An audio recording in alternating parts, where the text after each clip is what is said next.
پاکستان کا اور ہماری افواج کا زیرو ٹالرنس ہے، وہ یہ ہے کہ اپنی سرزمین کسی کے خلاف اسپیشلی پاکستان کے خلاف استعمال نہیں ہونے دینی ہے۔ پاکستان اور عوام کے لیے خطرہ بننے والے دہشت گردوں اور ان کے سہولت کاروں کا مکمل خاتمہ کریں گے۔ ٹارگیٹڈ آپریشنز پورے عزم کے ساتھ جاری رہیں گے۔ فیلڈ مارشل سید آصم منیر نے فتنہ الخوارج اور فتنہ الہندوستان کو انجام سے خبردار کر دیا۔ میں کہتی ہوں نہ صرف انہوں نے خبردار کیا بلکہ ہم دیکھ رہے ہیں جس طریقے کی تابڑتوڑ کارروائیاں ان کے خلاف جاری ہے۔ اس کے علاوہ انہوں نے مزید کہا کہ غیر ملکی پراکسیز نے تشدد کو مسلسل ہوا دینے کی کوشش کی ہے اور ہم نے دیکھا بھی ہے۔ افواج پاکستان فیصلہ کن رد عمل سے دہشت گردوں کو شکست دیں گی۔ فیلڈ مارشل سید آصم منیر نے بلوچستان کو پاکستان کا فخر اور محب وطن لوگوں کی سرزمین قرار دیا۔ ہم یہی دیکھ رہے ہیں کہ شیری بار بار ہماری جانب سے وارننگ دی جا رہی ہے، تحمل کا مظاہرہ کیا جا رہا ہے، لیکن اب زیرو ٹالرنس ہے دہشت گردی کے خلاف۔ فتنہ الخوارج، فتنہ الہندوستان، بلوچستان، کے پی، جہاں پر بھی اس طرح کی کارروائیاں ہوں گی پاک فوج کی جانب سے بھرپور جواب دیا جائے گا، اور اس کے علاوہ ہماری عوام بھی ان کے ساتھ شانہ بشانہ کھڑی ہے۔ بالکل، دیکھیں پہلے تو یہ ہوتا تھا نا کہ تھوڑا بہت مارجن پاکستان ہمیشہ رکھتا تھا۔ ظاہر ہے پاکستان کا تو کہتے ہیں نا کہ یہی ایک حسن سلوک ہے جو کہ ہمیشہ ہم نے رواں رکھا ہے کہ کاش بات چیت سے، مذاکرات سے معاملات حل ہو جائیں، لیکن یہ بات بہت واضح انداز میں، بہت دو ٹوک کیٹیگوریکلی کہہ دی گئی ہے کہ اگر بات چیت سے آپ نہیں مانیں گے تو ہمیں ڈنڈے کے زور پر بھی جو ہے وہ اپنی سرزمین ہم کسی کے خلاف استعمال نہیں ہونے دے سکتے۔ تو بڑی ہی اہم بات فیلڈ مارشل سید آصم منیر صاحب نے کی ہے۔ جو بھی پاکستان اور عوام کے لیے خطرہ بنے گا اسے مٹا دیا جائے گا۔ فیلڈ مارشل کی للکار، بلوچستان کا امن خراب کرنے والوں کو دو ٹوک پیغام، کہا غیر ملکی اسپانسرڈ پراکسیز کے عزائم خاک میں ملا دیں گے۔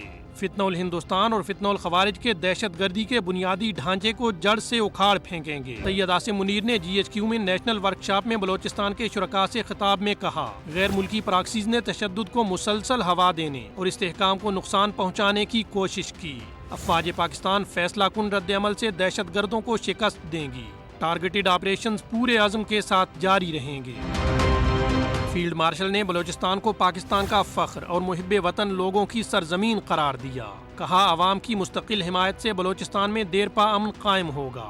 وفاقی اور صوبائی حکومتوں کے ترقیاتی منصوبے بلوچستان کی سماجی اور معاشی ترقی کے لیے ایک نئے دور کا آغاز ثابت ہوں گے۔ کامن ویلتھ گیم صرف کھیلوں کا مقابلہ نہیں بلکہ مختلف قوموں اور ثقافتوں کو قریب لانے کا ایک ذریعہ بھی ہے۔ اسلام آباد میں برطانوی ہائی کمیشن کے زیر اہتمام خصوصی تقریب کا انعقاد کیا گیا۔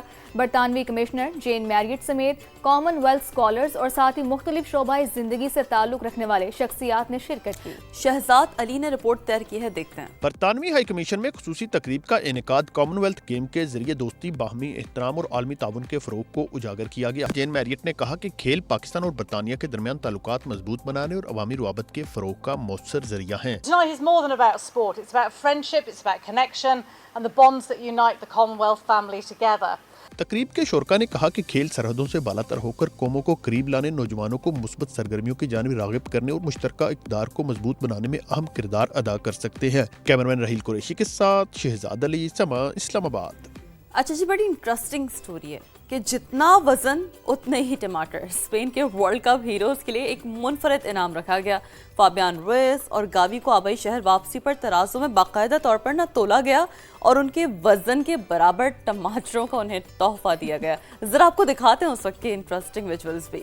پاکستان کرکٹ ٹیم اگلے سال 5 ون ڈے میچز کی سیریز کے لیے انگلینڈ کا دورہ کرے گی اور میچز 15 سے 26 مئی تک ہوں گے۔ سیریز کا پہلا میچ ساؤتھ ہیمپٹن میں کھیلا جائے گا، جبکہ سیریز آئی سی سی ورلڈ کپ 2027 کی تیاریوں میں اہم کردار ادا کرے گی۔ ون ڈے عالمی کپ 4 اکتوبر سے 21 نومبر تک جنوبی افریقہ، زمبابوے اور نمیبیا میں کھیلا جائے گا، جبکہ پاکستان نے آخری بار 2021 میں 3 ون ڈے میچز کے لیے انگلینڈ کا دورہ کیا تھا۔ لیٹس سی کہ اب پاکستانی جو ٹیم ہے وہ کتنی زیادہ فارم میں ہے، کیا ہے۔ وش تمہیں گڈ لک ایز ویل۔ اب جی خاتون ماہر نفسیات کو بچی کی پر سٹار گمشدگی کا کیس مل گیا ہے۔ یہ ہم آپ تک کوئی سیریس سٹوری نہیں پہنچا رہی، کوئی انٹرٹینمنٹ سینٹرک ہے، کیونکہ crime mystery film the girl in the river کا ٹریلر جاری ہو گیا ہے اور 4 ستمبر کو ریلیز ہوگی۔ ویسے ٹریلر دیکھ کے مجھے لگ رہا ہے کہ it should have been released earlier. ناظرین، لاہور میں آسمان پر کالی گھٹاؤں کا بسیرا ہے۔ مسلسل 5ویں روز بھی صبح سویرے شہر کے بعض علاقوں میں کہیں ہلکی تو کہیں تیز بارش ریکارڈ کی گئی۔ موسم خوشگوار ہو گیا ہے۔ مزید بتا رہے ہیں ہمارے نمائندے ہمیشہ کی طرح سالک نواز۔ جی سالک۔